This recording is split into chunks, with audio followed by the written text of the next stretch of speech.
Hello, Internet. Welcome to another episode of That Random Podcast Show.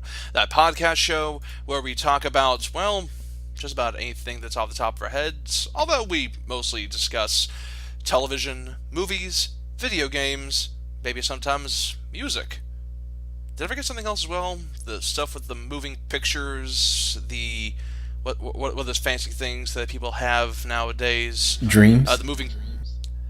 Oh, when I wish to talk about our dreams. So there was this weird time where I dreamt I was like a praying mantis person, but for some reason my feelers were also candy canes. Oh, wait, what am I talking about again?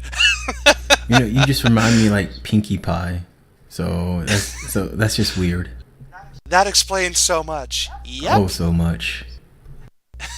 Actually, I'm your host. before we get to all that, have you actually seen Legends of Everfree? Not yet, although it's on my increasingly long to-do list. Podcast newbies, hello, I'm your host, Tyler Chancey. How's it going, folks? You're in for some weirdness tonight. Get your tinfoil hats out. And our co-host, Michael, a.k.a. my handler, who makes sure I take my pills and keep my hug jacket on. Which I've actually done a poor job of that lately because I've been a little busy trying to make sure I don't need my straight jacket. It's called a hug jacket, man. You wrap it around and you hug yourself. It's like people who wear those snuggly things. I forgot what they were called. those darn snuggies. Yeah, those snuggies are like, no, it's a real blanket. I could just walk around with it. It's like, no, man, that's a snuggie. It's a reverse hoodie, basically. You just wear the sleeves up front. That's okay. I'll just continue to wear my Fox hoodie instead. It's gotta be the silliest thing that I have to keep reminding myself is an actual product in this world. Somebody said, hey, guys, what if we made a blanket but gave it sleeves? Beautiful. My girlfriend was wearing my jacket the other day, and I thought, that looks really comfortable. We should make a towel like that. No, you know what? Better yet, an entire blanket. Jeez. Talk about blankets and stuff. Don't forget to bring a towel. No, we're not doing that. We're not. Go away. Actually, this might actually be a pretty short episode. We know we say that every time before we record, and we end up going to like an hour and a half, 2 hours of recording. But our perception of time is weird, Like, we say 5 minutes, but it goes on for like 45 minutes, and then sometimes we say it goes for an hour, then it's like 2 minutes. Our minds are amazing like that. I mean, not mine. I can't perceive time, which is why our Halloween episode didn't come out till like 2 days after Halloween anyway. Actually, I think we recorded on the day of Halloween. Hey, do I need to get Swifty up in here? Because I will. Speaking of Swifty, you know what's not so Swifty? Swifty. Streaming services. Oh, yeah! Wait, no streaming services. Oh dear, I even pulled a Rick right there. The belch. That's right, Morty. There's streaming service all around us, Morty. There's multiverses with all kinds of Netflixes and all kinds of Hulus, Morty. We're going to look into one right now, Morty. Let's look into one that just came out, Morty. Oh! Wait a minute, how did I go from being Rick to being more... Forget it, it's a fun bit. And this is why we don't have voice acting careers, people. We're no good at it. What are you talking about? I think I could make a good Rick Sanchez. I don't know about you, but I think it's time for us to get swifty with our first topic. Oh my gosh, we got President Obama in here. This is amazing, guys. We've hit our stride, Mr. President. I have to say, it's been a great job with everything you've been doing with the country, and it's just Michael, isn't it? Yes, it is. Special guest. It's just the voice of Obama, not Obama himself, but it's okay. But yes, streaming services. Conceptually, a fun idea, people. A great idea. We don't have to deal with shelves upon shelves of DVDs, Blu-rays, Laserdiscs, Betamax, 8-track, Super 8, VHS, those old kaleidoscope things you had to put a light in the middle of and spin the wheel. We don't have to worry about all that anymore. You just turn on your computer, turn on your television, and through the power of the internet, it just brings the stuff right into your eye holes. You And you can really, enjoy you it. really had an interesting childhood, now didn't you? Yes, I did. Do you want me talking about it? Because I think I overloaded my therapist last time. So there I was, covered in gelatin in the middle of a park. I don't know when the heck the guy in the bird costume is going to get back, and for the life of Wait, me, wait, I'm wait, still wait, trying wait, to wait, figure wait, out wait. why the what? Why are you talking about birds and jelly? Because a frying pan was involved. Keep up. Yeah, no, I'm not. I'm not keeping up with this with this story. Ah, It's all. streaming It's, services. it's What we're talking about again? yes, Streaming yes. We're talking about services. streaming services. There's a new one that just happened to come out before this episode of ours, and it was called VRV. I'm not joking. That's the name of it. VRV. Does it involve virtual reality? It does not actually. So False advertising. It must be struck down. I mean, with everything that's VR now, I'm pretty sure they knew what they were doing when they called it that. Batman VR, Drive Club VR. Apparently, a press conference went down recently, and they showed off Rock Band VR. Everything's VR now. Good, it's the future.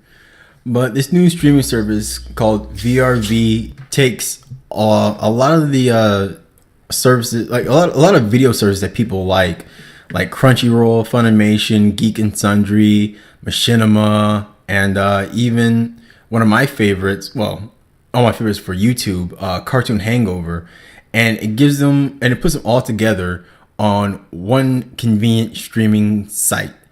That sounds great. That sounds like a good idea, right? But I'm hearing a but.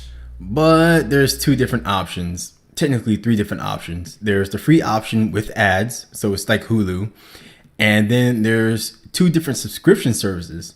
There's premium, where you can pay $9.99 to have 8 channels ad free, and you get like what was it that you get? You get ad free, and you get early access to certain episodes or something like that.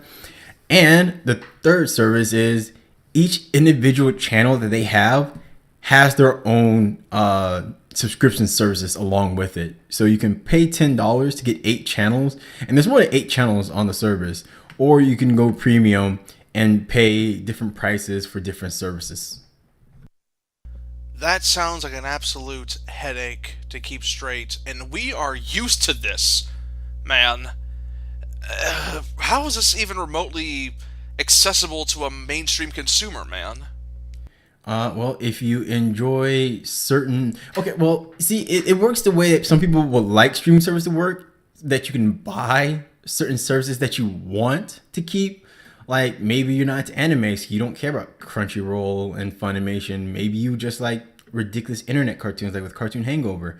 With Cartoon Hangover, you can pay $2.99 a month and get first access and exclusive content to all their stuff. A lot of stuff that's actually they used to put on YouTube. YouTube. Yeah. So basically $2.99 for early access stuff like Puppy Cat and Bravest Warriors. Which you can only get on this service now. They've taken the newer seasons was not going to be on YouTube anymore because it didn't make money. So they're no longer putting it on YouTube, and they moved it over to this new service. So if you really like being Puppy Cat like me, and if you really like Brave Warriors like me, you're gonna need VRV in order to watch those two shows. So what exactly is the difference though between going to VRV and just going to these individual services and just going piecemeal with them already? Is there some sort of discount? Well, again, not every channel is included in their combo premium membership. But if you don't want every channel, you only want one channel. Yeah, Crunchyroll is $6.95, Funimation is $5.99, so you don't have to spend the $10 a month for it. But Funimation has their own Crunchyroll, and Funimation has their own streaming anyway, so you can just go to their website and do it straight there. Which is kind of my problem when it comes to this, and I think it's a problem that I think should be quickly addressed. I mean, VRV is kind of seeing where things are going, but it's still a band-aid to a larger problem. And I'm going to come out and say it. There are way too many of these different streaming services, Michael. Like, it is beyond ridiculous. I mean, Netflix and Hulu, that by itself I kind of got, because sometimes, certain shows don't want to be on Netflix, so they go to Hulu, and vice versa. That's healthy competition. It's the Disney Warner Brothers thing. They always, kind of balance each other out with taking risks here and there. But now, it's all over the place. And I'm not just talking about regional specific stuff like Foxtel or Roku TV. It's untenable anymore.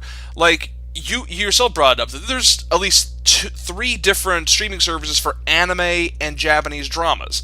Once again, it comes down to how certain production companies don't want to deal with certain things. Like, I found out that the reason why stuff like Hellsing Ultimate isn't available on Crunchyroll is because the creator doesn't want it on that service because he has things against its business model. That's their right. That's their perfect found right. But when it comes to consumer accessibility and consumer transparency, there's a lot of problems there. Like, you spent the better part of 5 minutes trying to explain the subscription base to VRV when it should be as simple as simply saying, hey, all these services are here together. You can get them at like a discount if you enjoy that sort of stuff, as long as you go through our service. And it's just annoying. I mean, I like Bravest Warriors. Catbug is adorable as all heck. And I do enjoy certain things that certain services are doing, but I'm afraid it's going to lead to like a burst of the bubble in the market, if that makes any sense. Well, the biggest thing is going to be what service is going to get the most. Like you said, Hulu and Netflix, they got healthy competition.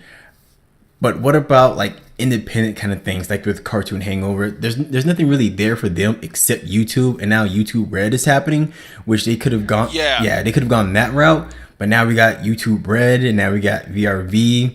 Crunchyroll does its own streaming. Funimation has finally started doing their own streaming, and now we have VRV taking those two that already does their own streaming and bringing them in anyhow. So really, it is creating competition, but the problem is, how much is too much? Like, how many more streaming services do we need, and what is the limitation of what's actually worth subscribing over and what's actually worth just being on YouTube? With any luck, I hope it kind of evens itself out as certain services see the value in it and things kind of even themselves out. But as I said, right now, all I'm seeing, considering selling points, is either the convenience or possibly discounted convenience, like what VRV is trying to do, or certain services having that exclusive show they have. Like Amazon Prime has a few, like what are a few of them? The Man in the High Castle, that transparent show that apparently keeps getting Academy Awards left and right. Netflix has the Marvel series with Jessica Jones, Luke Cage, Daredevil. Hulu has a few exclusivity deals, I recall. I think they have streaming access to Rick and Morty, I think, but I think that's more of a licensing thing. And honestly, I can actually bring this up anecdotally. There's actually a streaming service that keeps getting advertised a lot that I saw, and I really would like to give them money. I like to give the creators money, but I keep telling myself, I already have a bunch of other services. I don't need an additional $6-7 a month eating up my budget. It's the service CISO. And the only reason why I consider the service is because they were streaming Harmon Quest, which is this new pseudo live studio audience animated show by Dan Harmon, who people here might recognize as the creator of the comedy series Community. He's the part of the two-man group behind Rick and Morty, one of our favorite shows we just referenced together, and has actually been tasked with multiple writing duties. Like, he actually was brought in to help with the more sci-fi aspects of Doctor Strange, believe it or not. Yeah, the guy gets a lot of work. He's also the head of a very popular podcast called Harmontown, and effectively, they've taken the antics they get into by playing Dungeons & Dragons or Pathfinder on the Harmontown podcast, and they basically made it into a live-action show where they get around the table, play D&D, and they have these team of animators animate their antics, and on top of all the miscommunications and slip-ups they have, and it's the funniest thing imaginable, just because of my experience with pen and paper role-playing games. But I keep telling myself, this is fun, but is it worth $8 a month to check out? There's the sticker, Right. folks. And to make things even worse for you, since CISO is the kind of thing that you were interested in, CISO is part of VRV, but it's not part of that combo package. That's separate on its own kind of thing. Which leads to a whole level of hurdles and problems and a lot of alienating ideas, because once again we're kind of used to this. We've kind of gotten acclimatized to this. Imagine if you're just average Joe just flipping through all these different services. What's the first thing they're going to say? I'll just get Netflix. They go for the more easily recognizable brand. And that's the sad truth when it comes to this stuff, because otherwise I'm not seeing a whole lot that sticks out with VRV other than for the niche people that know what they want and don't want to pay as much. Right. And then see, I think that's what VRV is going for. They're going for the people who wants anime and certain things like Geek and Sundry. You're not going to find any of their stuff on Netflix or Hulu. But with all due respect to Felicia Day and her people, of course. Right, so it makes sense. Like VRV is going to be like that Hulu and that Netflix for the more web-based kind of stuff. Like Ginx is on there, Machinima's on there, Rooster Teeth is on there, Nerdist is on there, Rift Tracks is on there. And in fact, I'm going to tell you those 8 channels that are actually part of the $10 package. There's Crunchyroll. Please inform us. Yeah, there's Crunchyroll, Funimation, Nerdist, Rooster Teeth, a program called Tested, Cartoon Hangovers on there, Mondo's on there. Let's see, am I missing anybody? Oh yeah, and Geek and Sundry, they're on there. Wait. Mondo, as in Mondo Media, the guys that made Happy Tree Friends? Yep, Mondo. Oh gosh, no. And Go away. Yeah, and here are the channels that are not part of that $10 package. Ginx, which is $1.75 a month. Rift Tracks isn't on there. That's $4.99 a month. CISO isn't on there. That's $3.99. Shudder, for people who likes horror, that's $4.99. So those mixed in with the $9.99 that you have already pretty much adds up. This is what really bothers me, though, specifically. Like, personally, I'm not against the idea of streaming services kind of being this diverse. The problem is they need to be diverse. You mentioned Shudder, that's for horror movie fans. And we mentioned Crunchyroll, that's for anime and Japanese live-action dramas. Netflix is kind of the only kind of kitchen sink service where you just kind of go for a bit of everything. And I'm afraid that too many services are going to try to emulate that and lead to some problems. Like, if you try to keep it niche and try to keep it simple, like, as far as I can tell, Harmon Quest is the only thing that CISO is really banking on, but if they keep it going with more board game and classic gaming ephemera, classic gaming ephemera-based services and programs, I'd be much more inclined to check that out. But the problem is, that might eclipse onto Geek and Sundry, because I know they also have their own show where they advertise certain pen and paper systems, like they advertise the pen and paper RPG of Dragon Age. I remember one time on Geek and Sundry. You see what I'm talking about? There's going to be a little too much overlap, which is why I'm expecting a certain level of healthy capitalist, competition to kind of weed out the small fry. As sociopathically detached as that sounds, I think it'll ultimately be a net good, even if it leads to some problems convenience-wise. Right, and the VRV says that they're going to be adding more channels and more content on there. It just started up, I believe, last week as of this recording. So it's starting off pretty strong with like Crunchyroll and Funimation and Cartoon Hangover and Rooster Teeth already part of the mix. So what I would like to see is maybe they'll go off for something kind of like with oh man, actually I can't remember the name of the show. But they kind of like review and preview video games. I kind of want them to become kind of like a channel, a channel themselves. Like you get a premium kind of thing that you can't get on cable, kind of like what G4 was. That's what I want VRV to be. We do not discuss the pandering nonsense that is G4 here. I mean, back when G4 was actually pretty great, I would like to see VRV become something like that. That would be worth the charge. In fact, they can charge $14.99, and then if they could do something even close. Now, I want to talk about the good G4, not before all that The, went go- the, downhill. I the, want gold, them. the golden age, the golden age of G4, when Adam Seltzer was allowed to actually talk about stuff that actually interested people. Right. I want them to go to that mix of anime and web cartoons and video game gear and all kinds of stuff like that. I would like to see VRV become the new G4. That itself would probably Golden Age G4 subtitle. yeah, something like that would be nice. And I've been using VRV for a while. They had a closed beta for a couple of weeks, and I was lucky enough to get in on that.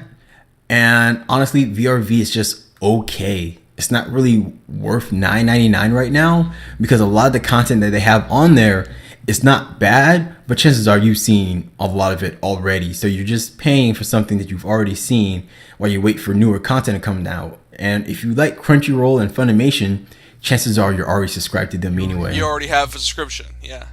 Like, I found this out recently. Like, apparently, Netflix is officially releasing an official Blu-ray set of the first season of Daredevil. I saw that on shelves. It looks. I came so close to picking it up because I know they did the same thing with the House of Cards. So I was like, oh, cool. They're doing more of this with their original shows. And the collector in me wants to say yes because I have like a shelf of basically almost everything that the MCU has put out recently. I'll get around to Agents of S.H.I.E.L.D. eventually. It's kind of a completionist only thing. I love you, Clark Gregg, but moving on. And part of me wants to say yes, physical Blu-rays. So, something I can actually watch and reliably and rely on. But then I said, wait a minute. Wait a bit longer. Let's see how this goes. Right. My thing is, I really want places like Netflix, if they're going to do physical releases of their shows, which I think is a great idea. I know people are like, well, you're a streaming service. Why would you need that? That's actually great. Because it's a smart call because season 1 of Daredevil released like a year ago at best. I think it came out a while ago, so there's a very long time for word of mouth to get around. So them releasing the Blu-rays of the first season now is a very smart call because people who pick it up and be like, oh my gosh, this is great, and then they'll find out, oh wait, there's more of it. Oh, it's only on Netflix. How much? You know what? And congratulations, you got yourself a new customer. Right, and if that doesn't work out, they got people who aren't subscribed to Netflix buying their shows now. So now it's like, okay, well, you don't want to subscribe to us, but we can still sell you our products, which is great. I want to see them release 4K stuff now because now that they're doing TV shows and movies in 4K on Netflix, on streaming services, I would like to see them do that. That's what really stopped me from getting Daredevil. Like actually like putting in the production materials right now to actually have like Ultra HD Blu-ray discs for the 4K quality, that crisp sound. I hear you. Yeah, because I think House of Cards is doing that now. I think they're shooting their stuff in 4K as of last season. And oh my gosh, it's perfect. Yeah, and if they're doing that, I would really like to see a 4K physical release. See all the little details in Kevin Spacey's face as he plots. That wasn't creepy at all, but hey man, if you're a fan, good on you. Oh, don't worry, I am still your friend for now. My goodness. So yeah, VR. It's okay to be uncomfortable. It's perfectly natural to be uncomfortable. I do that to a lot of people. Hey, that's perfectly fine, man. If you love Kevin Spacey, that's great. I was the same way with with a couple of voice actors back when I was a teenager. So it's all good, man. Tara Strong should voice everything. No, wait, she does. Yeah, I was gonna say she does. She voices any female character now. It's funny you say that because I brought that up to a friend of mine who isn't exactly, he has a problem with the names sometimes, and the whole time I kept saying, dude, she like voices everything. He's like, oh come on, no she does not. He pulled up her IMDb page. He was scrolling for like 15 minutes, just going through all of her work. Like, she voiced that and that and that. Okay, you may have a point. Oh yeah, man. She's like, just like with Phil Lamar. You don't think they voice a whole lot of people, and then you go through their work. And then you look at their work, and it's like, oh. Yeah, it's like, I didn't even recognize that voice. No, man, Phil Lamar gets work. Even when you think he don't, you're like, man, I wonder what happened to Phil Lamar. Oh, no, he's still doing like 20 different voices at once now. Tara Strong, Phil Lamar, Nolan North, Maurice LaMarche, they get around. And God bless them. But back to streaming it's services. ridiculous. You swear no other voice actor and actress is getting any work except for them. You actually remind me of one of the better jokes that happened at the Game Awards one year. It was Troy Baker. He was presenting for Best Voice Acting Performance. It said, people say being a voice actor is simple. And it kind of is. There's just 2 steps. 1, get a microphone. 2, wait for me and Nolan North to die. Pretty much. That's pretty much what you need to do. You need to wait for them to retire. And then oh, yep, that's it. I can move in and be a voice actor now. And if you're a female voice actress, you got to wait for Tara Strong to retire. Terrence Strong, Arlene Sorkin, so many voice actresses, so many good works. But back to streaming services quickly. I do see there's a bit of a problem, as we kind of discussed before, about VRV and because I do like some of these shows. I do want some of these services to become that niche thing, because it's kind of a byproduct of as to how much more diverse and niche everything's kind of become now because of the advent of the internet and social media. Seriously, just go to Reddit or Tumblr and you see just how deep the rabbit hole goes with certain very specific communities. And I think this is a natural reflection of that. The problem is there's only so much you can appeal to before the center can't hold anymore. So, anything else? Anything else I may have missed? Well, for streaming services, no. I can't wait to see what kind of competition comes up against VRV. But for now, yeah, VRV it has a great start in theory, but from the stuff that they have right now, yeah, it needs more content, which is saying something because they have a lot of stuff on there. But again, they've already taken in already established properties and are adding in all their stuff on there. But if VRV announces they have exclusive access to streaming, I don't know, CISO's second season of Harmon Quest, they're totally going to do it. By the way, Bone Weevil actually survived the teleportation. I would actually go for it personally. I think that's what they're banking on, because people have been waiting over 2 years, I believe, for New Bravest Warriors and Being Puppy Cat, and we're finally getting it. I've been super happy about Being Puppy Cat coming back, and since I got into the beta, the newer episode that we've been waiting for in over 2 years is on there, and so I was happy that I got to see it. But it was also a double-edged sword kind of thing. It was bittersweet. That's more accurate. It was bittersweet because I was like, wow, this is done. There's new episodes coming out, and technically you can't watch it on Netflix. You need to download this new app, which is only on iOS, Android, and Xbox One at the moment. You can't even watch it on their website. You have to download the app, and that's the only. Oh my gosh! Oh yeah. Rooster Teeth's service at least has an extension to also Crunchyroll. This is kind of obtuse. Yeah, it's all app based, and once you download the app on your Xbox One, your Android phone, tablet, or whatever, and your iOS devices, then you can watch those things. They have ads. Ads, they're not terrible. I mean, they're whatever. Unskippable, by the way. You can't skip them, and you're just there for the ride. And I was okay with that because I watched Being Puppy Cat, but then I noticed wow, so this is it. This is the future of web-based cartoons and web-based streaming. We're gonna get our Hulu and Netflix for this kind of stuff. And when you think about it, you're like, I think I'll just keep paying for Netflix because I get cool stuff like Voltron, and they tried to reboot Inspector Gadget and all that kind of stuff on there. Failed horribly. Yeah, they tried. It was decent at first. So yeah, and this goes down to quality and quantity. VRV doesn't quite have that quantity per se because it's still stuff you can get off of other sites anyway. Only now you're paying a subscription for them on one site. You don't even get all the websites in the first place. So they've got the quantity. Quality, they're still building. I'm giving them a pass because they just started. They're just now building their brand. They're just now getting that name out, and that is perfectly understandable. And once again, we do wish these services the best of luck. It's just that it's very clearly going to be an uphill battle. So, anything else I can bring up? Well, usually we talk a bit about movies, but we kind of dedicated an entire impromptu video review of Doctor Strange on Michael's channel. Check it out, by the way. It was a really good movie. Also, check out the review as well. Well, not really a review. We were just talking nonsense about it for like 30 minutes. But other than, I think, the premiere of the sci-fi movie Arrival with Amy Adams and Jeremy Renner, not much else really of a certain nerd or geek or sci-fi enthusiast bent has kind of come out recently in terms of movies. Sorry, movie buffs, we're not going to really be talking about Arrival. I don't think any of us actually saw it. So, what else has come out recently?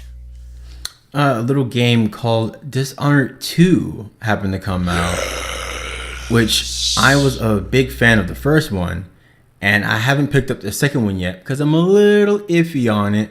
But as I understand, you have been playing Dishonored 2. Yeah, I actually am a bit bitter about it because, well, not the game itself. I actually reserved my copy at a smaller, less recognizable chain of a place. Not GameStop, not Best Buy, not Target. It's this very nice small a chain store that I go to a lot called Play and Trade. Hey, shout out if you have a Play and Trade nearby, please give them some love. They're actually really cool people. They're basically your go-to game store when it comes to anything recent. They have very competitive prices when it comes to consoles. They actually sell retro stuff, and they also have like a back area where you can actually rent time and play some of the more recent games on their machines. Which is, by the way, an absolute boon for people like me that needs to get an impression of a game but don't want to drop $60 on a blind buy. I can just be like, yeah, can I have a couple hours of this? Yeah, it's this much. All right, check this out. I come back 10 minutes later. It's crap. I don't need it. And they were having myself a piece for a feature. There's actually a store there was actually a game store like that near where I live when I was in high school. No joke, they would let you pick a games like, oh, this new game just came out. I would like to actually try this game out. They had a station of video game systems set up, and they will pop in the disc for you. You can play for a while and be like, yeah, you know what, this is really fun, and buy the game. I really wish more game stores would do that. I love these. Like I said, I love these guys. I love Play and Trade with what they do. They also have these little events that happen where people can like get together and play. For a long time, they used to have like a fighting game club, and that's where I really cut my teeth on competitive Mortal Kombat X. Really good, really cool stuff. So, you know what? Screw it. I'm going to plug Play and Trade with this podcast because I really do like the guys there so much, and they are very great with their competitive stuff. But back to Dishonored 2. I got a copy. I was trying to get a copy reserved for them, and I tried desperately to get like that very nice collector's edition they have with the mask and the signet ring and the art book with it. They couldn't get a copy for me. And let's face it, when it comes to collector's editions that are actually worth your money, they go fast. So, of course, Amazon doesn't have it, GameStop doesn't have it anymore, nobody else has it, and scalpers are charging like 10 times over the normal amount for it. And it bummed me out, because I actually did splurge for the pre-order for the first Dishonored. I got that special pre-order tarot card deck that came with it, and I really just loved what they did with it. But yeah, so I'm a little bit sad I didn't get the special super cool collector's edition, so I could have another thing on my shelf. But first things first, Dishonored is kind of a weird series to me because it gets a lot of awards, gets a lot of recognition at award shows. It's a very, very well designed, beautiful bunch of games made by a talented studio, and yet I feel as if people don't talk about it nearly as much. So, you know what, to kind of keep everybody on the baseline, Michael, do you mind if I just kind of give a small synopsis of the series? I'll go right ahead. This is all yours. Fair enough. Well, Dishonored is this very interesting... It's set in this setting of islands, these island nations, and I kind of want to classify it as electropunk aesthetic, although it's closer to being called whale punk by a friend of mine. It's this kind of elaborate sort of industrial world where automated carriages have come around, monorail systems have come across, and these very nasty traps and security systems have been developed, but they're all powered by whale oil. So there's a weird sort of whaling industry sort of grime to it. Like seriously, keep thinking like Industrial Revolution England when it comes to its look. The smokestacks, the tall buildings, the slanted things. And it has a very creepy undercurrent of supernatural horror to it. A lot of Lovecraft, a lot of Edgar Allan Poe, a bit of Terry Pratchett I'm noticing as well. I think no Pratchett's referenced in I think some of the Jellied Eel companies and before, but it's a very unique series just for its look and feel alone. And the first game has you play as this bodyguard of this empress that's trying to keep her country together in the outbreak of a rat plague. But due to some elaborate conspiracy and coup, she is killed, she's assassinated, and you're blamed for it. And so your character Corvo Atano has to escape, figure out who assassinated her and why, and you get help from I want to say neutral eldritch abomination in a realm that man must not know, known as the Outsider, and he gifts Corvo with these amazing supernatural abilities to like teleport, stop time, possess people, and the game then revolves around you utilizing supernatural powers, your sword play, gun play, and getting around the world and trying to find the people that wronged you and get your sweet revenge. And the gameplay is very open-ended. That's what I personally enjoy about the series. As I said, each mission is like open-ended. You can do whatever you want. Well, there's many paths to get to where you want to go. There's a lot of exploration focus. You can stealth around, you can sneak around and not kill anybody, you can go in and just shoot the place up, you can sabotage certain death traps, you can sabotage and rewire certain things, there's a lot of puzzle solving, and there's some RPG elements to it. Like, if you enjoy the stuff like, if you've enjoyed some of the older, like Bioshock games, you'll probably enjoy it as well, because it has that very unique art style to it. And as I said, it's a very fun series to play multiple times because you always find some new way to tackle a problem, some new way to deal with a problem, some new way to handle a target.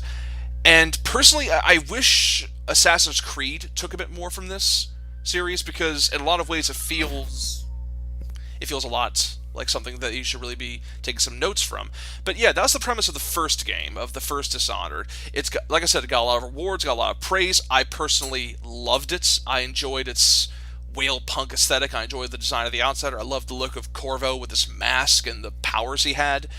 And the sequel is very cool because it takes place 15 years later, and it has Corvo still as the protector of the daughter of the Empress that died, who is Emily Caldwin, and in this game you get to play as her. She's the adult. She's an adult now. She's been the Empress, and basically, it's weird. It feels like basically a second verse, same as the first sort of story, except they up the stakes a bit.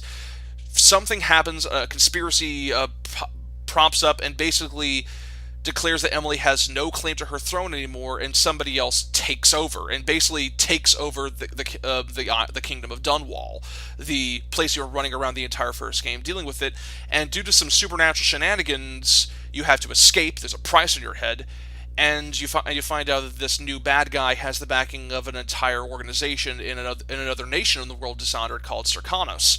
So you escape, get on a ship, and you take off, and of course, once again, the Outsider shows up and says, hey, I can give you some help.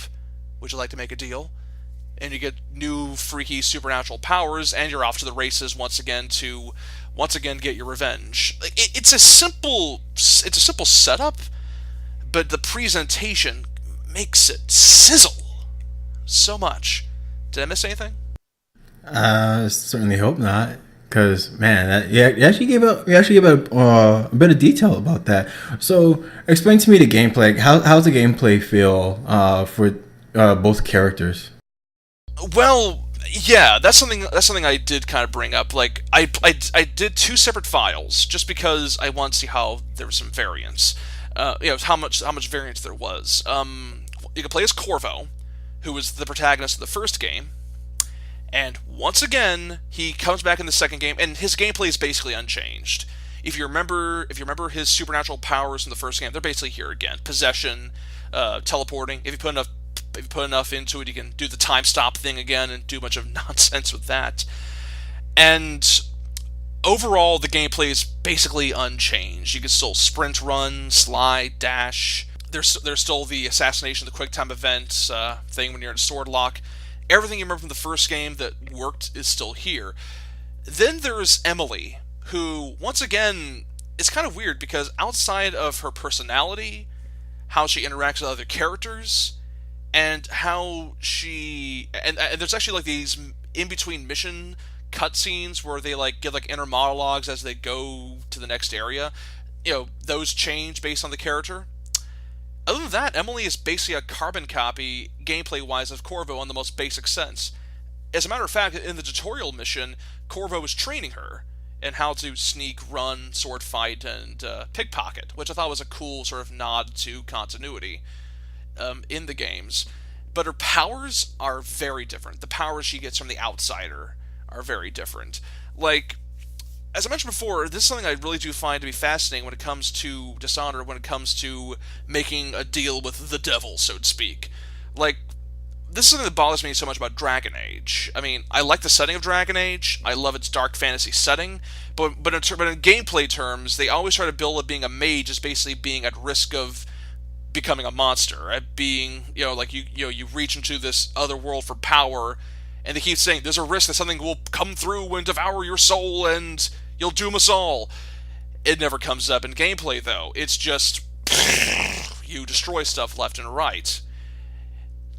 Dishonored, I think, is actually a lot scarier with how it handles things. Personally, from an applied lore perspective, that doesn't impede too much on gameplay. The outsider just says, "Okay, here's your power. Do with it what you will, and you alone will have to deal with the consequences." And as a neutral like omnipotent figure, that to me is a lot more dangerous, because the recurring theme when it comes to characters that give you a major challenge in the Dishonored games also got power from the outsider. Power alone doesn't corrupt, as how it is used, that kind of thing. I like that sort of philosophical play, and it also keeps you as a player special for utilizing these powers, but at the same time, it makes the villains all the more scary because they also have this kind of reality physics breaking nonsense.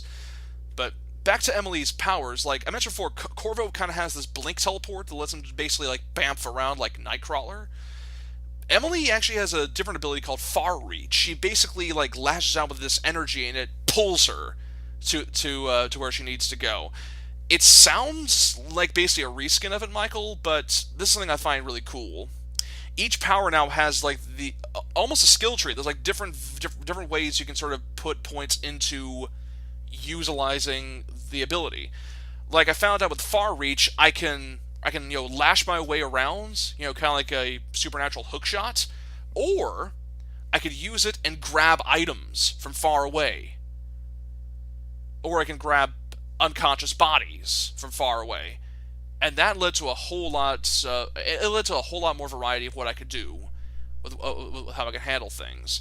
Like that's just her one movement power. Like this is something that once again just amazes me. You could do so much with a single ability in this game. It's very open-ended. It's very well designed. But there's also another ability she has called the Shadow Walk, which I find to be my favorite kind of risk-reward thing, because I mentioned I like doing stealth runs, and this is personally an extreme version of what a stealth power should be. You utilize it, it takes up a lot of magic, it takes up a lot of mana, and you basically become this shadow monster. You've probably seen it in the previews, where she crawls around, she has these like shadow claws and rolls around, and you're basically, your visibility is super low. Like if you stay in shadow, you can basically go around unseen, and you can move around a bit faster than normal. But the minute you take out somebody, you're revealed.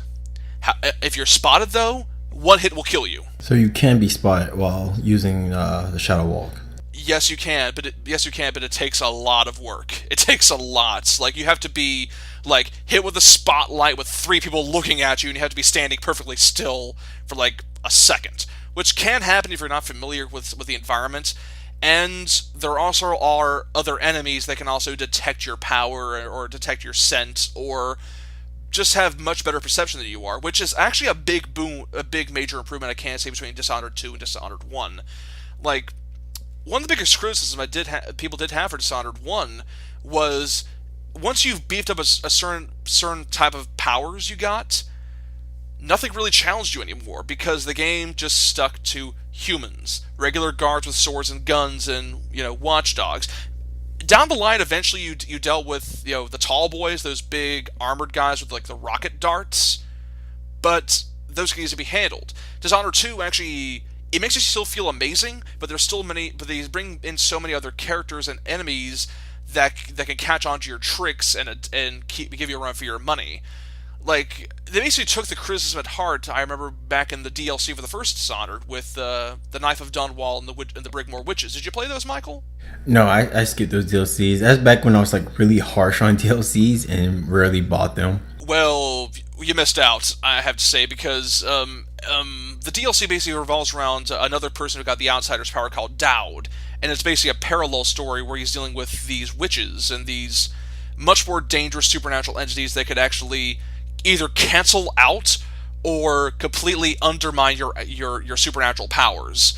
They were scary to fight, and they actually play a big role in Dishonored too. They actually brought those elements and brought them into the forefront for the sequel. So, yeah, I actually had several instances where I told myself, okay, I can bamf around, I can turn into living shadows, I have all these darts and these grenades with me, so why the heck am I crapping bricks? Oh yeah, this thing. And that is a very... I think it's a very smart call by Arcane, that they're keeping that level of engagement. I'm like 5 hours into the game so far, and I have gritted my teeth so much with it. And in a good way, in that very meaty challenge kind of way. So how are boss battles handled? Because I love the way they were handled in the first one. Like the boss battles still felt like regular AIs. Like you could find different ways to get. Like the challenge was to find different ways to get to said target. So like, has that changed at all in this one, or is it like more the same? It's they make each level a lot more dense with what can be done with it. Like, it's weird. Like whenever I think boss battle, I think when it comes to a well-designed boss battle, I usually think of Dishonored, because way too many people these days usually contextualize boss battle as big guy with a huge health bar and it has to be this arcade level hard, whatever. No. Proper design philosophy is a boss battle should be a test of your skills. It should feel like an exam for how you have learned to play. And as I told you before, in this series, you can play in multiple ways. You could be a stealthy assassin. You could be a stealthy pacifist. You could be a gun nut. You could put all your money and your stuff into armor and weapon upgrades and go whatever. Or you can be this supernatural force of nature and just search for runes and bone charms to enhance yourself and just be this stuff of nightmares. And each encounter has to challenge you in some way like this. And this is where I think Dishonored 2 is actually a bit of a step up, because a stealth boss battle for me should feel like a puzzle, should feel like a challenge, a way for you to find some sort of loophole, some sort of tell to get through and mess them up. A combat boss battle should be more reflex based, at least in this game. It should be a bit more reflex based and should be a bit more based around planning, like Dishonored 1, if you decide to just run and find like 5 guys at once, you would get torn to shreds. But if you planned ahead and kind of, utilize your environment, you could handle yourself a bit more. But they do a lot more within Dishonored 2. Like, Dishonored 1, you and I, Michael, I think this is where we have to go a bit against. Like, I've mentioned this before, whenever it comes to games that have a option where you can go through and not kill anybody, I have to try a non-lethal run. When I first go through, I have to try to be passive Gandhi, I guess.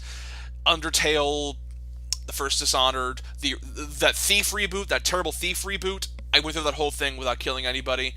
I have to do it. Michael, how do you play Dishonored? I tried going stealth at first, but then I go full Rambo. Like, you know what, forget... Like, every once in a while, I go back to doing stealth. But then I'm like, yeah, you know what? I feel like using my powers. If you give me powers that can wreck people, I'm gonna be tempted to use it, and I've used them like a kid getting a Christmas present. Whee! I'm amazing! Shoot, stab. You mean to tell me I can toss somebody halfway across the map? Whee! Yep, I'm gonna do it. Wait a minute, I could stop time and cut all these guys' heads off in like a blink of an eye? Sure, why not? Oh yeah, especially when I got the powers to like have rats to destroy people. Oh my goodness. Oh, the rat swarm. Yeah, you better believe whenever I had like 2 or 3 guards walking up, I'm like, yes, finally multiple guards. Like have them all just get wrecked on by rats. Just, which is a problem. Which is an issue I did have with the first Dishonored. Like if you went through for like the game actually has like 2 different ways of judging you: low chaos and high chaos.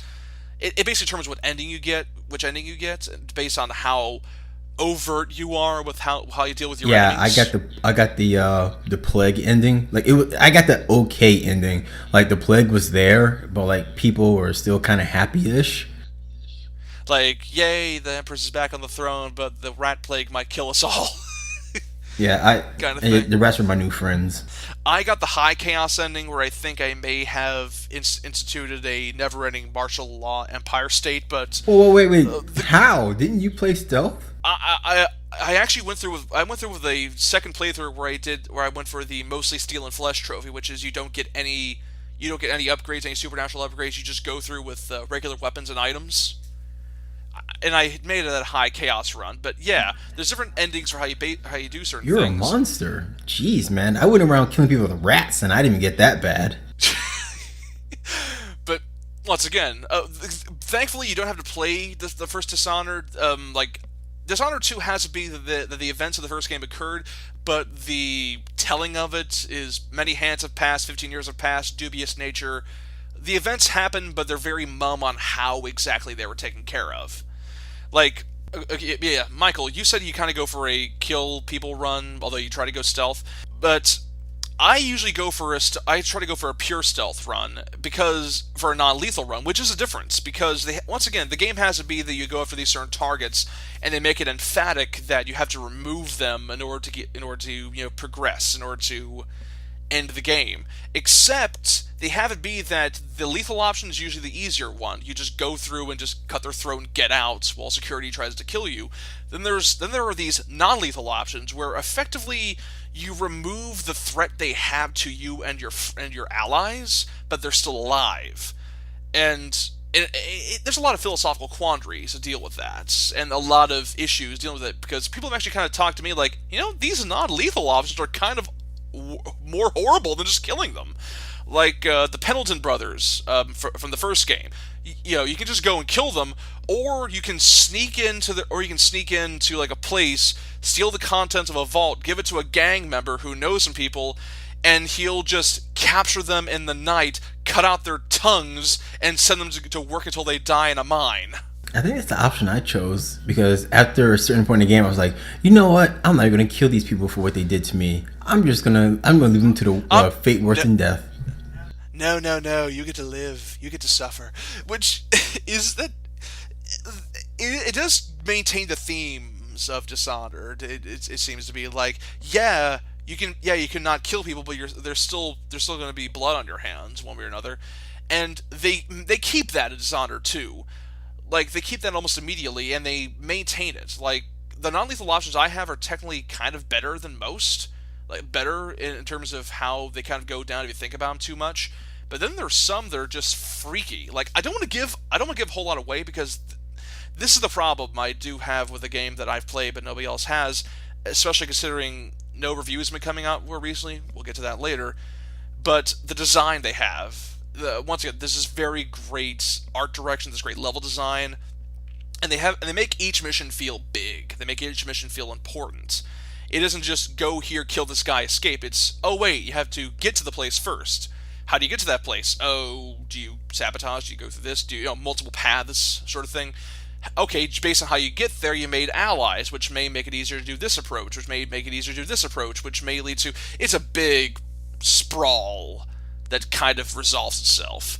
But some of the non-lethal options I came across were very impressive. Like it was either I just go to a place and kill this person, or while they're attacking me and coming after me, I basically whip together a potion that knocks them out. Sounds interesting. Okay, well, like I said, I like the first game, so this actually convinces me that the second game has taken everything that I liked about the first one and has Yes, improved upon it. yes, But what yes, about the thing I absolutely. hated the most, and that was the AI? Because honestly, what makes and breaks a stealth game for me is AI, and the AI in Dishonored 1 was woefully dumb. As weird as it sounds, it's really hard to pin down because, once again, I don't want to give away too much. Like, the regular human AI is kind of predictable, but I kind of like that about it. It's predictable and reasonable how you can sort of cheese it a bit, but they're a bit sharper now. Like, they'll actually go to a window that's open and close it. or they'll notice that a device is off and they'll go and try to restore it. They'll actually go and disable stuff and keep track of their patrols. They're a bit more dynamic with how they handle things. And then there is the AI for, this is given away in the previews. There are these new clockwork soldiers that have been added in. They're like these 12-foot tall mechanized robots. They look like basically. General Grievous. I recently got into a mission where I dealt with them, and for a stealth playthrough, they were the stuff of nightmares. Because they can hear you supremely well. They have 360-degree vision, as far as I can tell, and they can just leap up, and they can just like leap up to floors. They'll just like, oh, they're up on the second floor. Jump! Oh, crap. I see. That sounds interesting. Because I was wondering what those Clockworks things were for. Because I didn't see any previews with them in it. But yeah, the General Grievous juniors, yeah, they actually look kind of cool. And I actually want to see more of them. And honestly, the only thing that I really seen from them was in the Dishonored, the pre-rendered trailer. No, the live action trailer. Like those. Okay. There was the pre-rendered announcement trailer, but then there was that live action one with Emily, which was really well done. By Yeah, the way. I actually forgot about the pre-rendered trailer. But yeah, that live action trailer was great, and the gameplay that they actually showed didn't have them in there, but I think they mentioned them. So yeah, I actually don't know anything about them. So it's good to know that they're way more diverse when it comes to AI with humans and the mechanics. Enemy challenge, yeah. Like, once again, like the problem I had with the first Dishonored was the action part was solid. Like, if you went in treating it like an action game, it was a blast. As a stealth game, though, it was still entertaining being able to, figure out ways to deal with these people and get away, but they never really changed the challenge there. You know what I mean? Like, I mentioned the Clockwork Soldiers. I was afraid to do anything with those guys around. I was afraid to do anything at all. Sneak, attack, anything. And it made me ridiculously plan out what I had to do, which is a smart call from a stealth perspective, and it also is a great job in how to treat things. Also, I mentioned before, the witch enemies from the DLC come back again in the second game, and once again, they are the stuff of nightmares. Once again, they draw upon the power from the outsider, kind of similar to what you got, what Corvo and Emily do, but they do it in a much more dynamic and immediate way. Like, they can conjure familiars. Like, this is from the DLC. They can conjure familiars. They can telekinetically pull you from where you're hiding so they can get right up in your face. They can do this gravitational spatial thing where they can slow you down or shut down your ability to teleport away. They were legitimately challenging and intimidating. And they're back in this one. So there's more enemy variety. And also, going back to Emily's diversity of diverse power set compared to Corvo's, like I said before, Corvo's power set feels a bit closer to a more action-focused thing, with his Rat Plague, a stop type. Emily's power set actually is a bit different. Like, there's still some of the standard ones, like the Dark Vision lets you kind of see where enemies are. By the way, the Clockwork Soldiers and those are actually immune to that unless you upgrade it. That's what makes them even more scary to me. They bring back the agility and the reflex upgrades where you can like jump higher or run faster.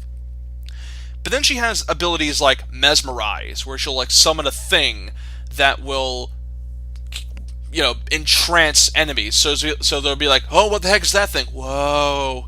And then you can move away. I mentioned how Shadow Walk can be utilized to kind of get around quickly and, quietly. And then there's the domino power, where you can basically like highlight a bunch of enemies that are close together, and once they're all linked, they like get like linked together by like some sort of visible force. And once you kill or knock out somebody, they all go down or die. So it's great for crowd control. Once again, playing into the planning and thought that I want from a stealth-focused gameplay. And seriously, Arcane did a great job with this. I really do have to applaud them. I've been early buzz has been kind of giving it like a lot of praise, and I have to say it's been very well earned. Here's the problem, though, coming back to how we began this, Michael. I think you know what I'm talking about. What's one of the most backhanded criticisms I keep hearing about Dishonored as a series? No multiplayer. Get out! No, I'm sure it has to do with Bethesda's weird little review policy and how they pretty much went back on like, yeah, you know what? We don't really need critics. I I actually was talking a bit about. We were trying to keep to a theme here. We were talking a bit about quality over No, quantity, no, or don't you dare. Dishonored is all about quality. Don't you dare. and no, I love the series as well. I love how much love they put into this franchise, and yet, what do I hear from some darn it, I can't really use anything derogatory towards them. That would be unprofessional. What do some people I know about have as a criticism of the game? They say it's too short. They say it's wasn't worth it because they didn't have a bunch of other stuff with it. This bothers me. Like, I actually knew a guy that just played the game, did one playthrough, and he basically sped through and did a kill everything run. He finished in like 3 hours and said like, too short, sucks, and gave it back. Well, that's what a lot of people do now. Is they'll run a game, run through it. They'll buy a game, run through it, and take it back. And To those people, you give me a flipping headache. Like, hey, man, well, I mean, it's their game. They want to run through it. Let them run through it. They'd already dropped the $60. That's on them. The company's got their money. The only problem with that is they don't have the patience to. And no, I'm not going to say patience. No, people like this is why studios do pre-order DLCs and do mission packs, because they want people to hold on to those games. And the best way to do it, tell them that they got new missions and new characters and new weapons and new map packs coming out. It's like, oh, okay, then I'll just buy the game and then wait 6 months. And that's why we have this pre-order and get new DLC first culture thing that we got going on in the video game industry. To give the idea of... I remember the first DLC they released for the first Dishonored, Dunwall City Trials. It was basically a challenge mode. I'm like, no thank you. Like, I liked there being basically a playground for you to practice, but I'm like, no thank you. I'd rather practice in the actual full game. Like, seriously, man. This is something that bothers me as well. This is personally from a critic perspective, because people will just look at... It's that stupid value per dollar ratio. And I feel as if certain critics like to reinforce that too much. Like, I like Angry Joe for what he does. Hey, Joe, hi, how you doing? If you're listening to this, thank you. But as if anybody's listening to this. What's wrong with you, man? Stop giving yourself false hope. Hope is all I have. But whenever Joe reviews a game, he's always critical of the length of the campaign. It's a meme now, the 4 hours thing. But, I mean, it's great because he's always like, this campaign's only 5 hours. 5 hours. Yeah, that whole thing. The problem is, though, is that, okay, here's the thing, though. Would you rather, this is me personally, though, I'd rather have 5 to 6 hours of focused, well thought out, interesting gameplay with no lulls than a 15-hour experience that's full of padding, that's full of a lot of busy work. And I feel honestly, to give Joe credit, because I'm also a fan of Angry Joe, the only time he does things like that is when the game shows promise but doesn't fully deliver. And then it just stops. When the story's like, oh, there's too much more to it, but they stop because they want to make a sequel, that's when he harps on they only have a few hours in the campaign. The Order 1886. Yeah. the flipping Order 1886. To be honest, it's a 5-hour long movie that we just charge you full price. Yeah, to be honest, I'm glad that game ended as fast as it did, because honestly, any more of it, I'd be like, this game is oh my gosh, was way too long, and you should never say that about a video game. One of the funniest things that cracks me up, that was whenever I first looked at the Order, I thought it was a Dishonored sequel, because it looked like it was kind of in that same bent, kind of industrial England look, supernatural elements, and then the werewolf showed up. I'm like, oh, this is a different game. Okay. I got that game at a deep discount, and I was still disappointed by that thing. I rented time at Play and Trade for like 3 hours, and I'm like, yep, I already know where this is going, and I already can tell it's a piece of crap. But once again, that's what I'm talking about, though. Like, Order 1886, blisteringly photorealistic, blisteringly well-designed from an art perspective, blisteringly great motion capture and voice acting. It's like 5 hours of padding of nonsense that could have easily skipped, and almost nothing gets resolved or even established.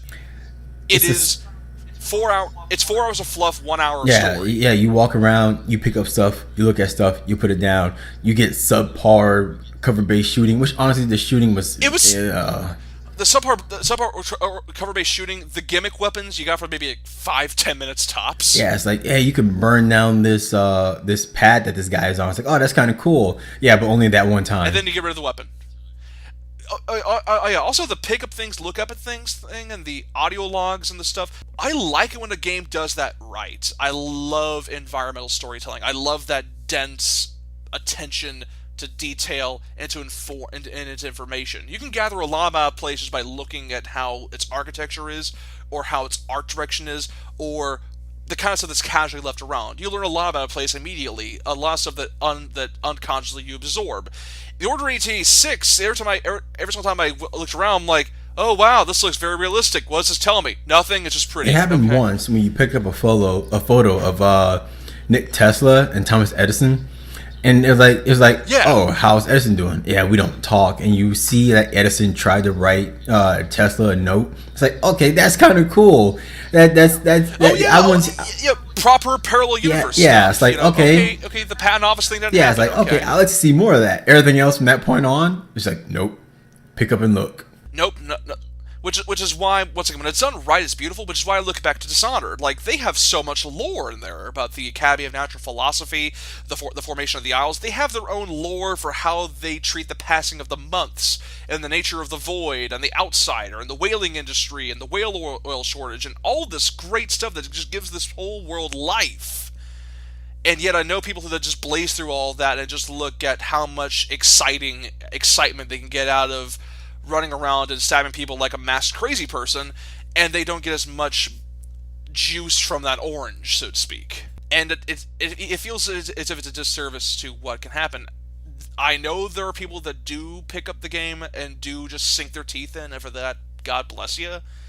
But there's still way too many people I've noticed that kind of still attribute to the Call of Duty or speedrun mindset, where they just go in and just hack, slash, shoot, and then throw it away.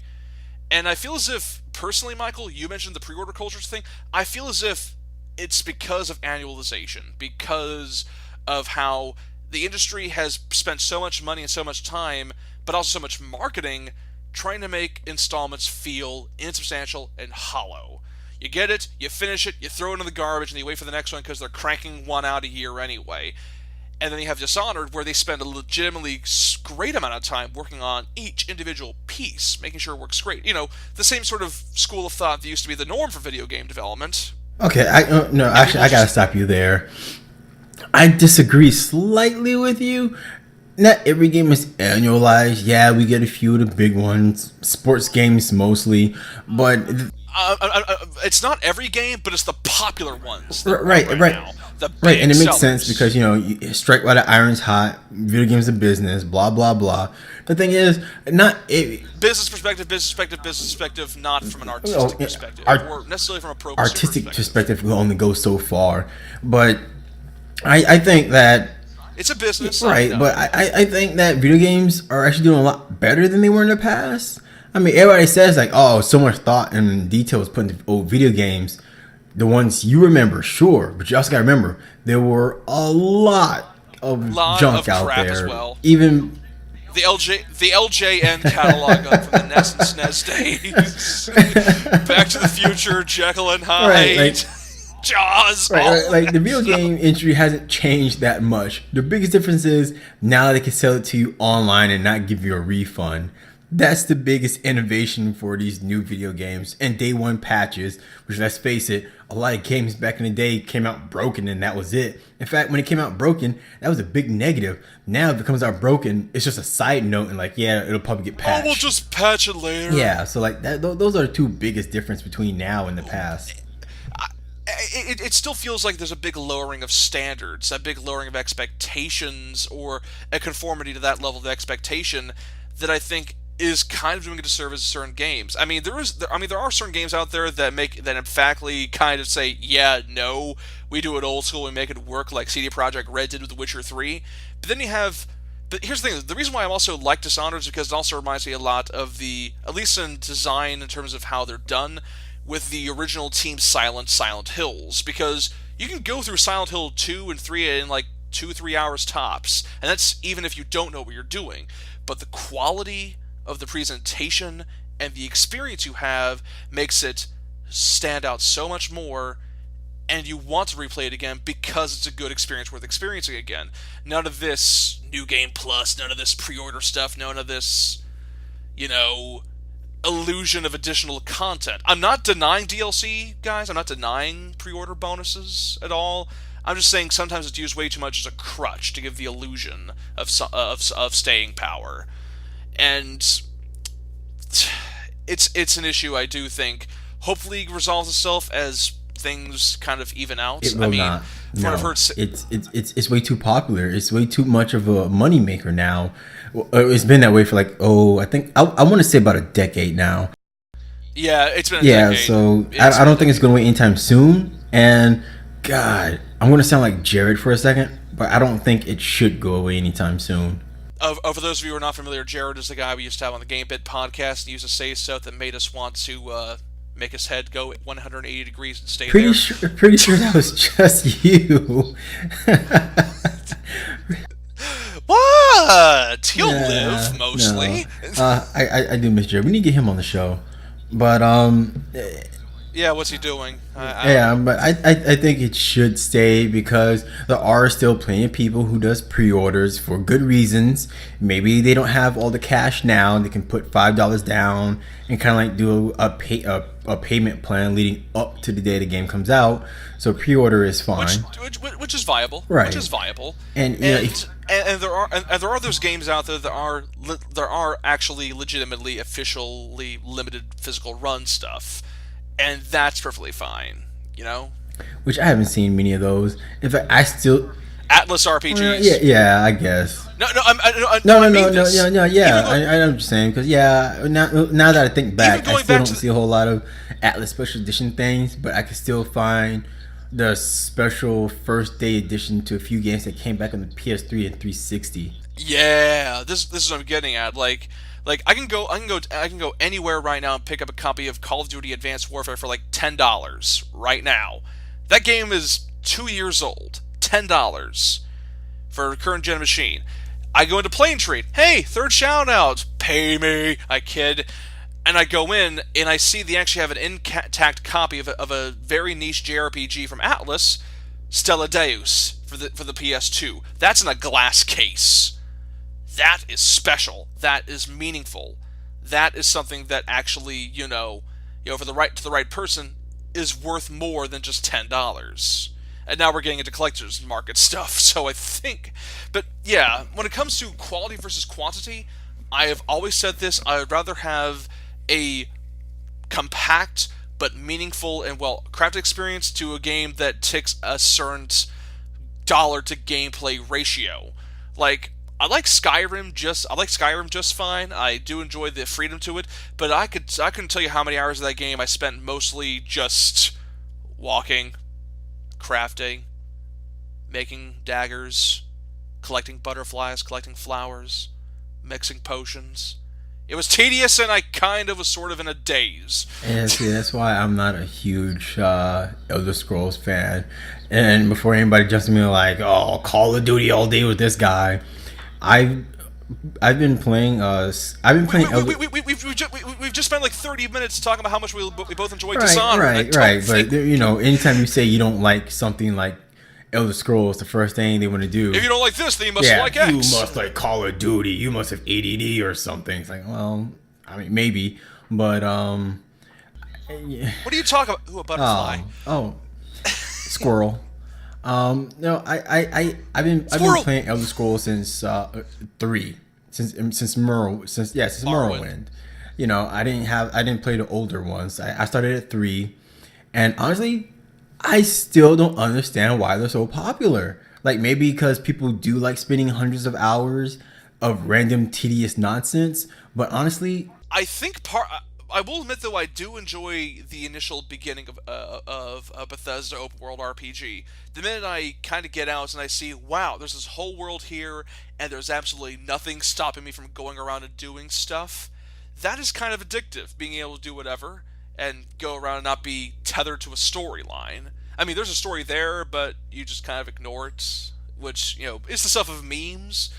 And I do enjoy that kind of module-like appreciation to it. But after a while, once you kind of cut away once you kind of, I played Skyrim for like 300 hours. Yeah, how much of that was you actually dungeon crawling, killing dragons, and throwing fireballs at zombies? It's like, oh yeah, that's probably like 15 hours right there, maybe. Once again, this is not a knock. It's just an inherent problem with that kind of design. Yeah, yeah, it's the same problem I have with Fallout. It's true. The Fallout, if you just play, no, that's fine. That's fine. Yeah, if you just play the Fallout story, none of the side missions, not going out of your way doing random stuff. You just do the missions, the story itself. They are ridiculously short. Hello, son. My name is Liam Neeson. I'm going to leave you in this vault now. I'm gone now.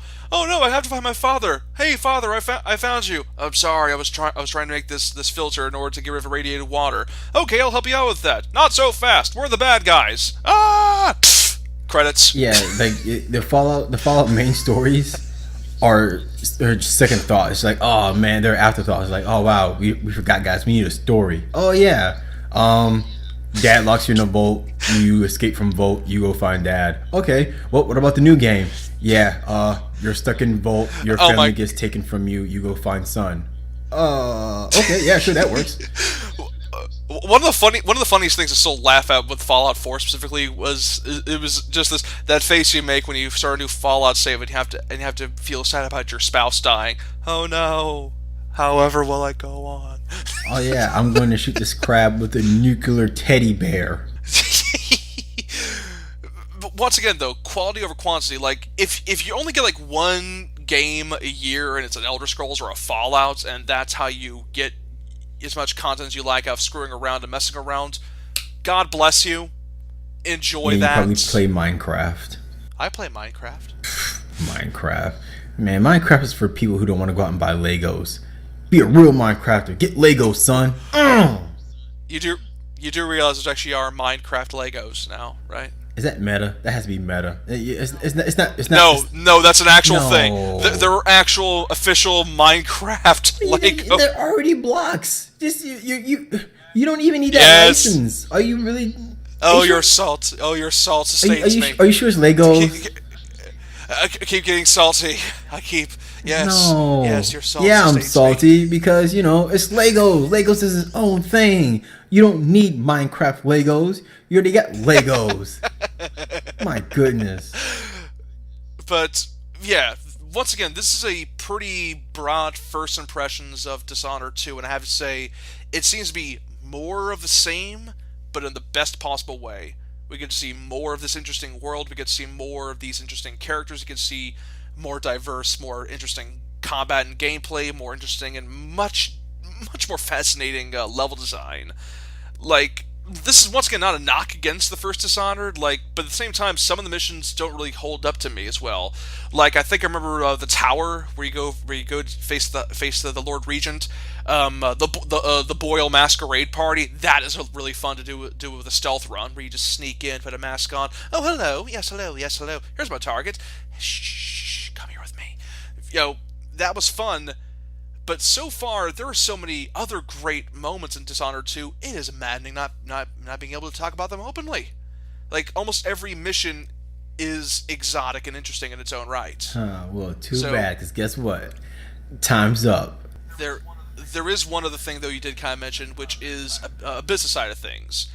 You mentioned Bethesda's review policy. Yes, the thing that you brought up before you even started recording, so this is on you. This is your fault. So go ahead and take it away.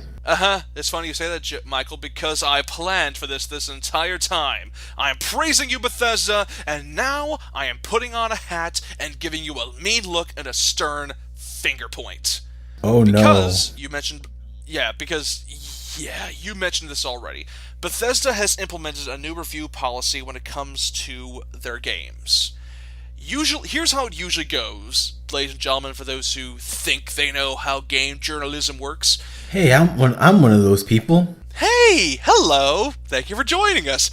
Here's how it usually works. When you want a review copy of a game, you request it. You send an email out to the PR company that represents the publisher saying, hey, hello, I work for this company.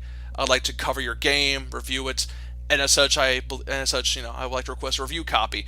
If they say yes, they've sent you a copy in the mail. This is if. This is not when, this is if. This is a privilege thing. It's very rare. They only give out a set number of copies. You get a copy, okay. Usually, whenever they send out a copy, they send it out to you sometime before the game is released to the public. A week, a month, a few days, depends on the game, and depends on the publisher. The weekend before. Or the weekend before. Yeah. Sometime before that. And they say, okay, here, you can play it, so you can put your stuff together for review, for a video, for pros, whatever. But then you have to sign a non-disclosure agreement saying, yeah, okay, you get to play all this. You don't get to say jack about the game until this date. Then you get to publish it. And that's why, usually, whenever a game releases, it's around the exact same time reviews are coming out. So, if you think to yourself, they just got the game and somehow through some crazy time magic just sped through it, that's not how it works. This is how it usually goes, and usually it's done as a courtesy. It allows critics to have a lot of time with the game where they can relax, enjoy it as it was intended to, and then collect their thoughts and present it in a concise manner in order to criticize the game, praise its good points, and also inform our consumers, and overall, I'd say, helps the medium improve, and the business improve as well. However, Bethesda did something different, though, when it came to the release of Doom 2016. Usually, whenever a publisher gives a review copies the day of launch or the day before launch, it's usually done. It usually feels like it's a sign of no confidence in the product. It's supposed to be like, oh crud, this is coming out. Here, just give them to it quickly and kind of hope that the word of mouth doesn't get around long enough. It's a bad thing that does kind of happen, but sometimes business kind of gets in the way of things. But Bethesda wound up doing that for Doom 2016 because first impressions of the multiplayer beta weren't that good. Previews were scripted. It looked like it was going to be a stinker with a really shiny coat. But then people started playing it, and boom, big praise, big critical praise. I'm one of them. However, Bethesda is now making that standard for all of their games, for all the releases. You get a review copy of a game, you're going to get it the day before launch.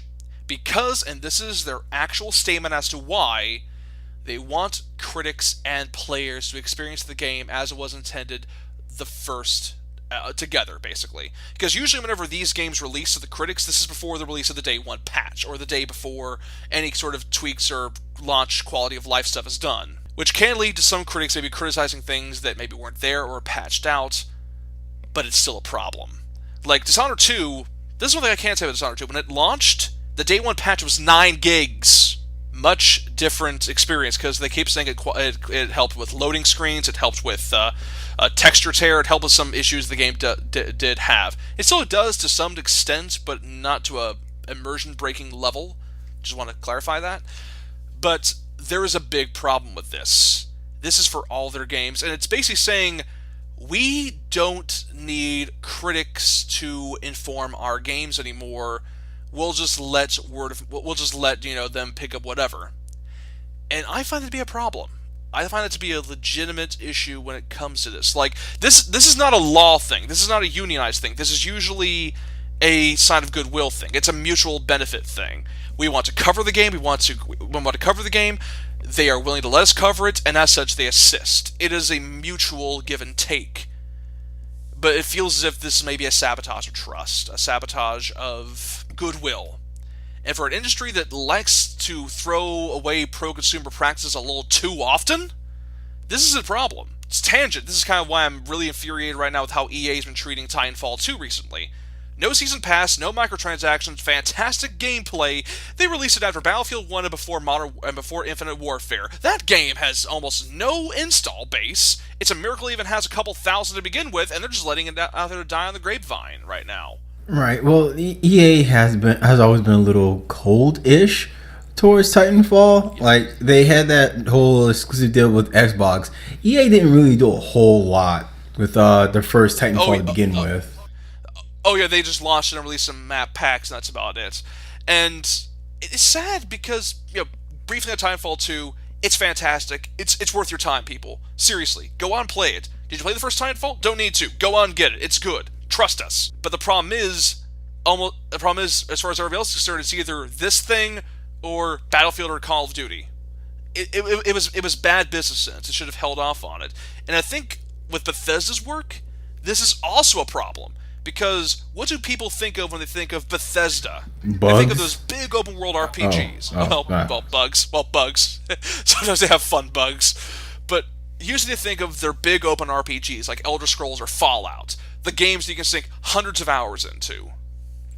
What happens if they release an Elder Scrolls game that is fundamentally broken, terrible, glitchy? Like they finally release something on the level of like Fallout New Vegas times 10. Then it'll just be a normal game, and people will play it and record the broken gameplay and be like, this is the best game ever. Look at these glitches. So really, Bethesda doesn't have to try. I would say it's still damaging to the brand and to what You know, they have. Because hold on. You say that, but honestly, Bethesda, they already have that reputation of bugs, and I think that's why they think they don't need critics. Gamers know their brand. They know what they're getting into when they get into those brands.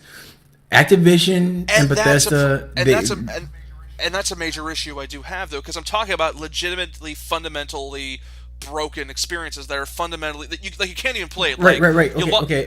You say that.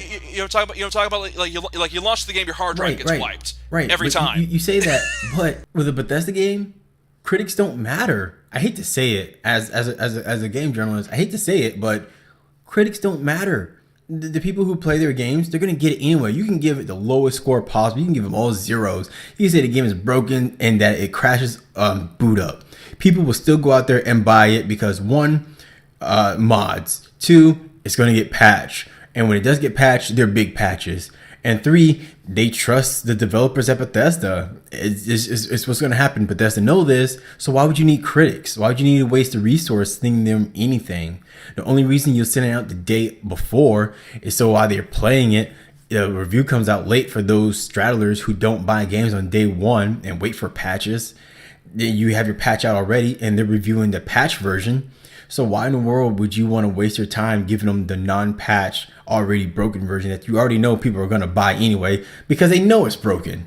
I feel as if that's an issue, Michael, because when it comes to regular people, okay, what kind of regular person are we talking about here? Are we talking about are we talking about the habitual customer that already opts into this, or are we talking legitimately first time buy due to word of mouth by these other people?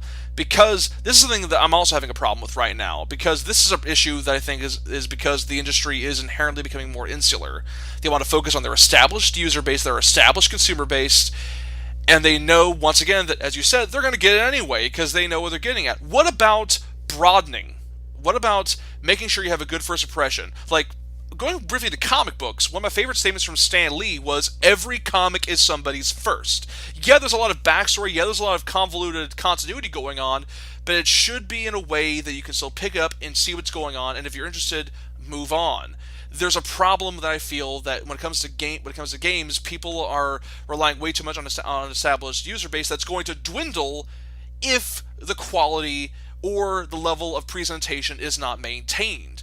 That center does not hold, and it's part of the reason why Assassin's Creed is not having a new release this year, because they couldn't keep up with the quality, and the user base was catching on, and they were also trying to not involve critics as much as before, and people were starting to notice. But still, though, Bethesda's been around for a long time. They're one of the major companies that's been around for so many years, and you're right, they do have a lot of buffer. They have a lot of goodwill. They haven't done anything blatantly anti-consumer with their stuff. As you said, they update, they patch, they whatever. I'm worried about it becoming a complacent issue. Like, imagine if this works out, what happens to other studios? What happens to other publishers? Major publishers. Major AAA publishers that starts making that the norm in order to make sure word of mouth doesn't get around long, and to make sure average Joe's first game is not an informed purchase. What happens when they decide to crank up the price even more? Because why? Because hey, let's stay in this walled garden and keep updating, and keep nickel and dime people. I mean, come on. Call of Duty Infinite Warfare is basically doing that right now with their Legacy Pro Edition, with their premium expansion stuff. And from what I can tell, based on UK sales, they've actually been selling less compared to Black Ops 3. It's an issue. It's a legitimate issue that I am seeing, that I do not that has a future that I do not want to be a part of. And this is not coming just from a critic perspective of not having decent access to a game, to a medium that I like and want to see improve. This is not just from a "where's mine" perspective, because frankly you learn to grow out of that really quickly or you quit. I'm talking from a consumer perspective that is not inherently a quote-unquote gamer, that isn't in the know, because the reviews usually aren't for the established people. The established fan base, you know what they do when they read a review? They go to the comments section and say, "Well, you're stupid and I disagree because blank." Average Joe doesn't do that. They look and say, "This might be worth my time." Okay, well, I understand that I understand where you and Bethesda's coming from, and see that's a harsh reality of it. Both sides, as much as I hate to say it, are right. From You're really doing the middle of the road here. I know. You're not taking a stance. I'm taking man? a stance. I really do think it's dumb. I don't think it's a good thing to ignore critics and ignore the people that you just started passing out all these assets and trailers to. It's like, yeah, free advertisement. Look at this. Like, talk about our game, hype up our game, and then when it comes down to it, like, oh yeah, we're just gonna go with word of mouth. But at the same time, I can see, yeah, we don't really need you. We don't know how you work. We don't know what score you're going to give us. But you know who is going to give us a good word of mouth? Fans. The fans. They're going to go out and they're going to give out good word of mouth. And people are going to trust regular Joe rather than a critic. Because what do we hear every time a critic gives a good game a score? You got paid off. Who's paying you this? You got paid off. Oh, you're a biased fanboy. So, by the way, yeah, totally. That's right, people. EA paid me a small fortune to praise Titanfall 2. I'm corrupt. I sold out. I'm living on a yacht right now. If anything, I think Play and Trade is paying you right now. As many times you plug that in there. Did you say Play and Trade, the best the best possible store that's available right now on competitive prices against GameStop? But I'm glad you asked. But yeah, I can see where Bethesda's coming from, and I don't want this to become the norm because, well, let's face it, isn't that why that's part of the reason why we joined journalism. We want to talk about these kind of things, and we want to give our unbiased opinions on them. You can't do that within 24 hours.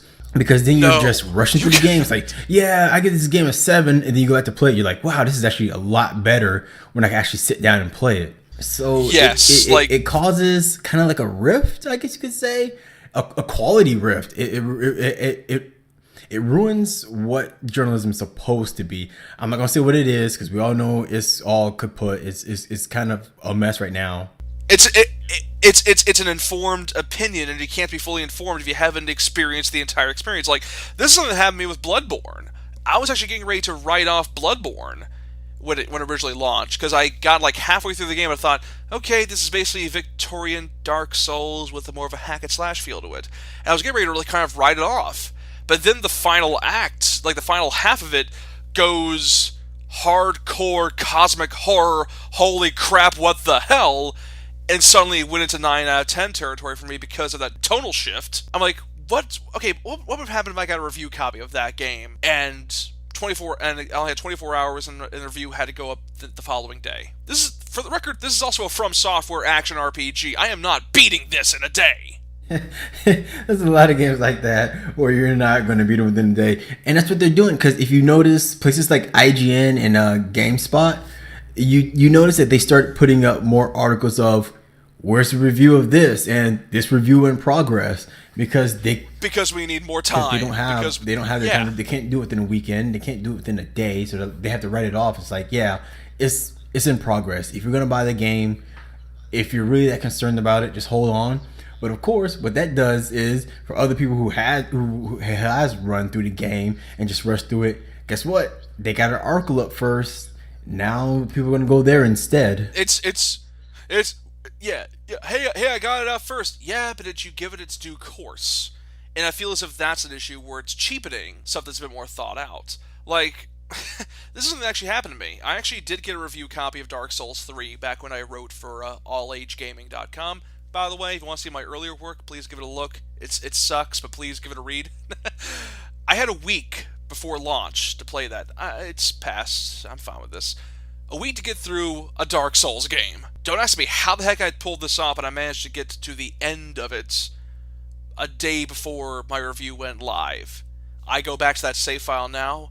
There is a lot I missed. There was a lot of quality and a lot of good stuff I missed because of my powering through, and it did somewhat affect my review. Even with here's what I'm trying to get. Even with some time, there's still an issue, but it's not to the extent. This is accelerated now, and as you said to yourself, it cripples criticism. It cripples consumer awareness, and if and when there's an instance where a legitimate bomb comes out, it doesn't sell the right message because, once again, pre-order culture. Pre-order now. It's a good game. You know it's good because it has this brand attached to it.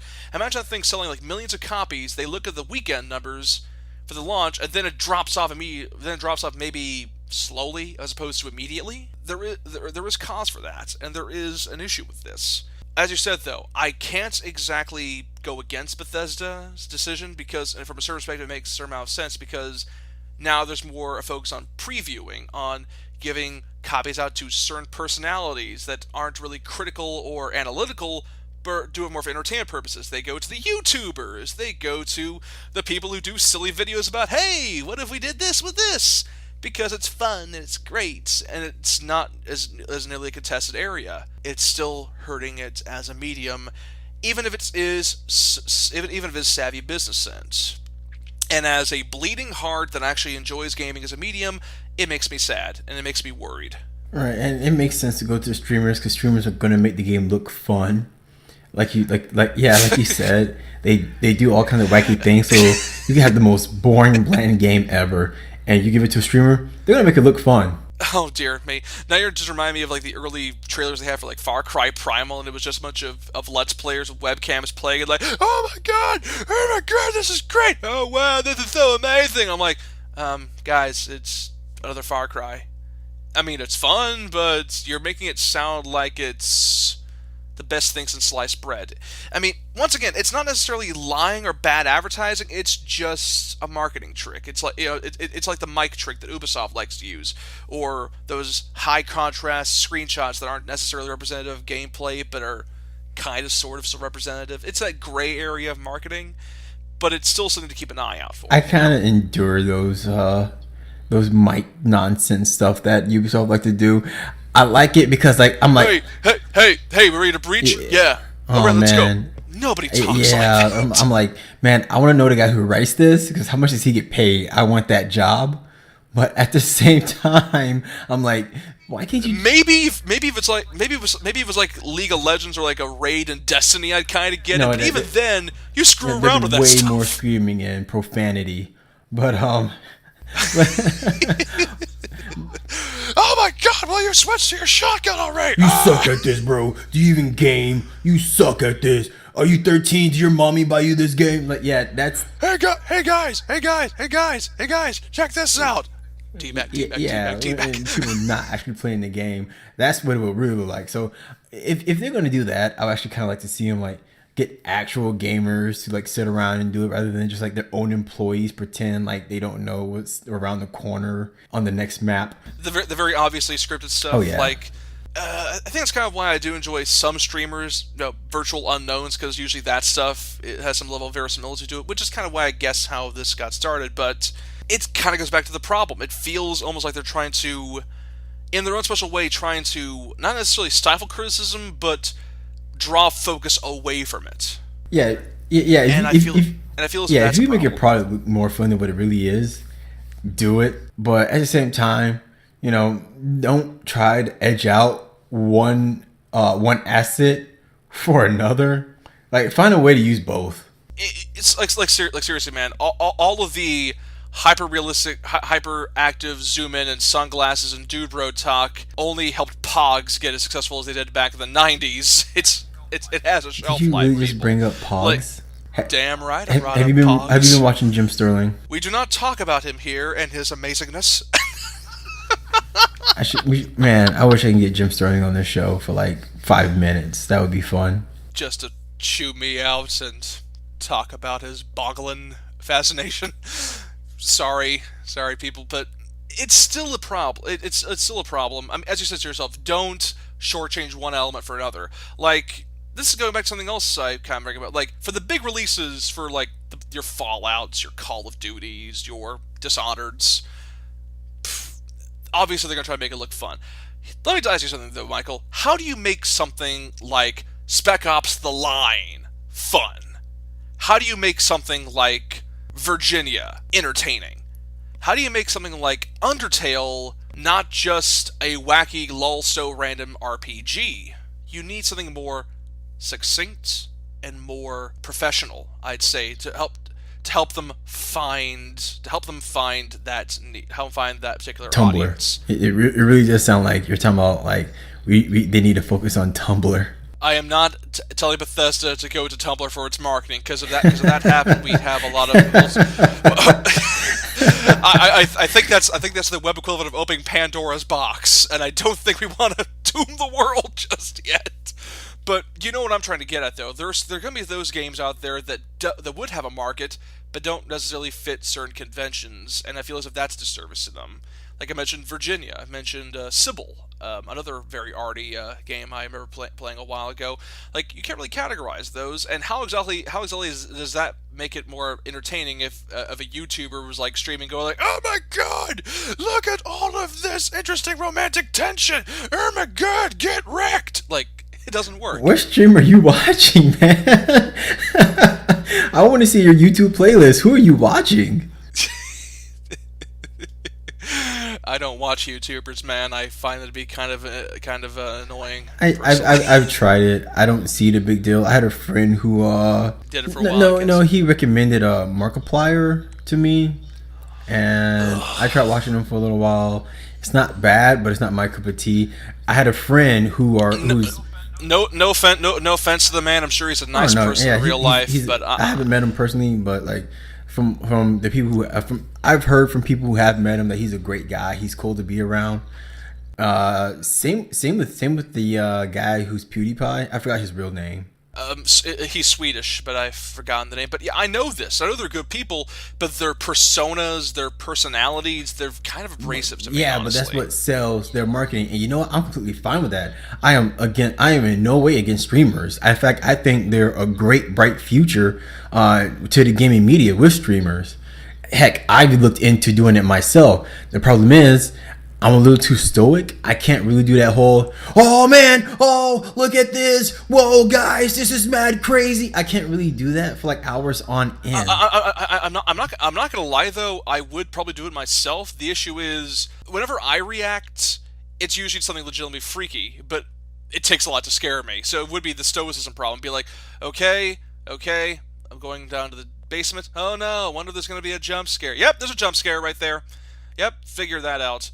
Go around the corner, and then later on, something happens. Like, "Oh my gosh, is that his head in his thing? Oh my God!"